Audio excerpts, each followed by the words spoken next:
Hello, everyone. Good evening, good afternoon, good morning, depending on which part of the universe you're at. I'm Jackson Tan. I'm the coach of the month for Life Coach University's 365 days paid forward talks. We call it PIF Talks. The topic for March is me, myself, and I. Well, actually, it's you, yourself, and you. Quick logistics. If you have questions, type in a Q&A. If you have comments, into the chat, and I will get to them.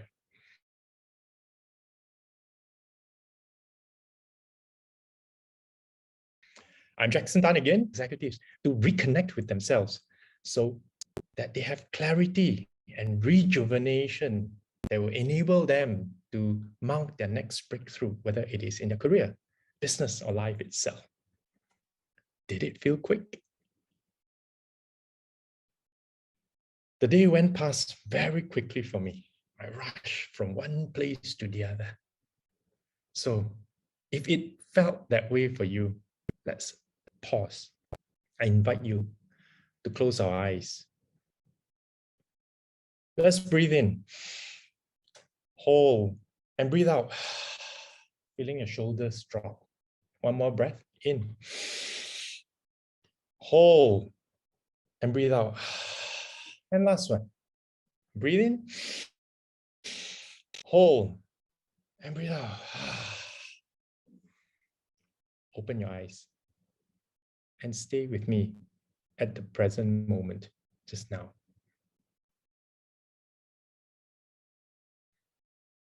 Be with the silence. Was it awkward? It might be for some of you. Sometimes it is great to slow down, for you to hurry.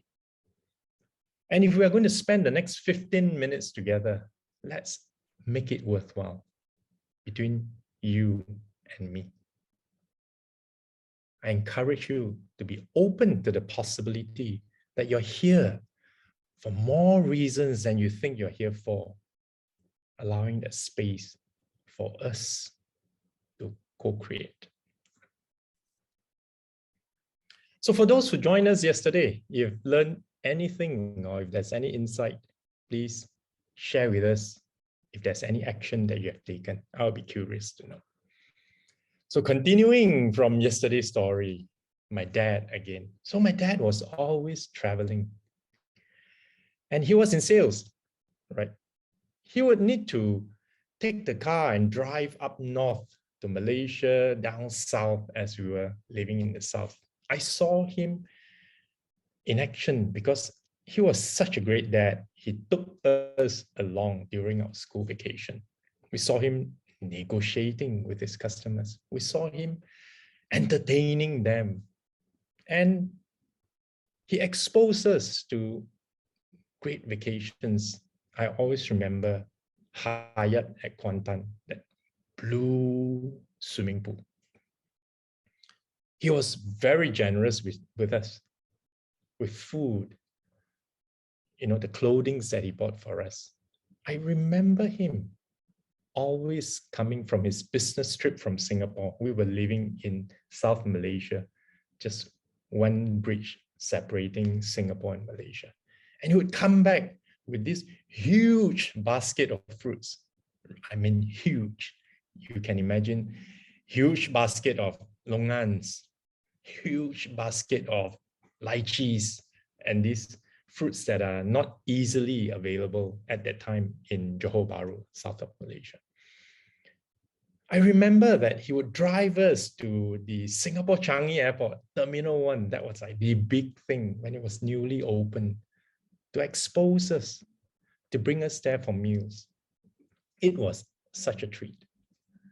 We would always shop in Singapore. I remember People's Park in Chinatown and Yao Han. Yeah, Yao Han for grocery shopping. Right. I remember when he was with his friends, he had lots of friends. He was well loved that he would be fighting over to pay the bills in the restaurant. There'll be like throwing the money there, and then the other guy would be snatching the money away and he'd be throwing. That was fun to watch. Fast forward to when I'm older. I fought to pay the bills during dinner when I had dinner with my friends. I gave my all to our children. I strive very hard to give them everything that they deserve.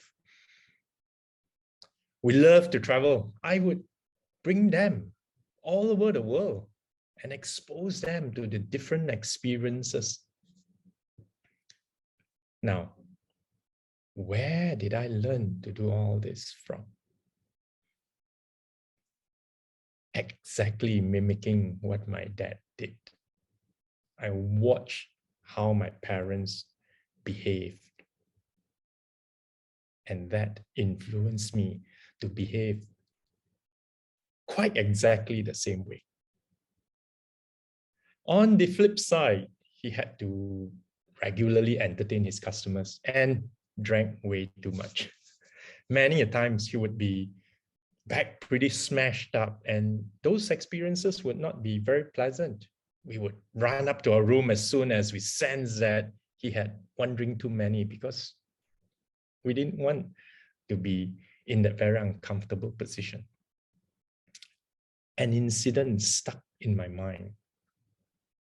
I would think I was probably 8 years old then in my primary school. Dad was supposed to pick me up from school.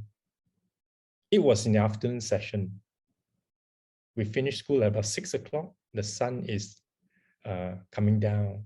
By 7, total darkness. I was the only kid left outside the school gate. Finally, a car came. He was very late. He was pretty drunk. Thank God the traffic police were not very strict during that time. I opened the door. Gush of alcohol smell came up from the car. Worse still, there were 2 hostesses in the car. If you know what KTV hostesses mean. Well, actually, I didn't tell him I remember this story and is sharing with the world today. I hope he won't be too embarrassed, but it's a funny story. So why do I remember that incident so clearly? Did anything happen in your life or when you were growing up that stuck so clearly in your mind? How did that affect you in your life right now? For good or for bad? When he was late the next time, I basically flagged a cab, asked the cab to turn to my brother's school, pick him up, and went home. Now it's my turn. I'm an adult. I have children. Unfortunately, I mimicked that same behavior. I got pretty smashed up at times too. My girls will tell you pretty regularly. And when dad is drunk, my boy will say, he will always say, I love you, I love you, I love you, I love you, exactly like that. When I was drunk, when we went into the convenience store together, they would love it. Why? Because anything that they wanted to buy, when I'm sober, I would allow them. And they love it, and children knows how to take advantage of it. So what's the point here? The point is, we are living a life that is highly influenced by what we observe while we grow up. And if we are not conscious, if we don't reflect on it, if we don't recall it, we might inadvertently just go down the same route like our parents. Do you realize that many doctors have many doctors' parents are actually doctors. Many lawyers' parents are actually lawyers. So we go down that same path and we are heavily influenced. And if we reflect, we will be able to make any changes for the better, of course. If it's good, just keep it that way. So for me, I have recently started to delete some of the bad behavior that I blame it to my dad. Well, actually, I should take some responsibility for it. So when it comes to drinking and getting totally drunk, I'm aware of it. I'm making a change, conscious effort to make a change. But it is through this recollection of stories and seeing how I'm influenced that I'm making the change. Okay, I know yesterday I was rushing through a little bit. I didn't leave enough time. So I would like to open up for a question right now, if there are any.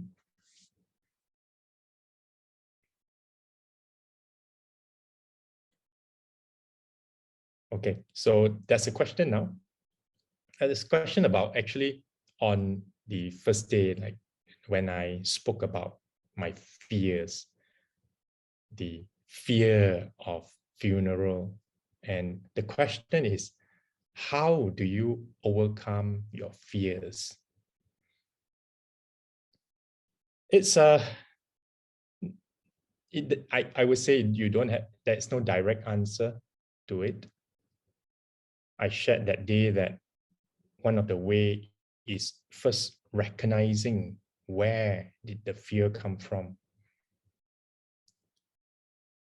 What incidents or what experiences influence you to have that fear embedded somewhere in your subconscious mind? And the first thing is to recognize that there is something there. Upon recognition, you then take small actions to slowly maneuver through the fear. For example, I too have the fear of darkness. Nowadays, when I sense the fear of darkness, I ask myself, where did the fear come from? How does the fear feel like? How can I overcome the fear?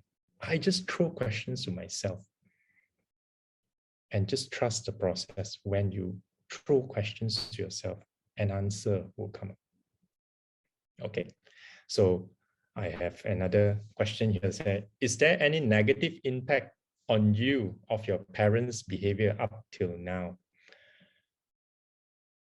Well, I've shared the negative impact of me getting drunk.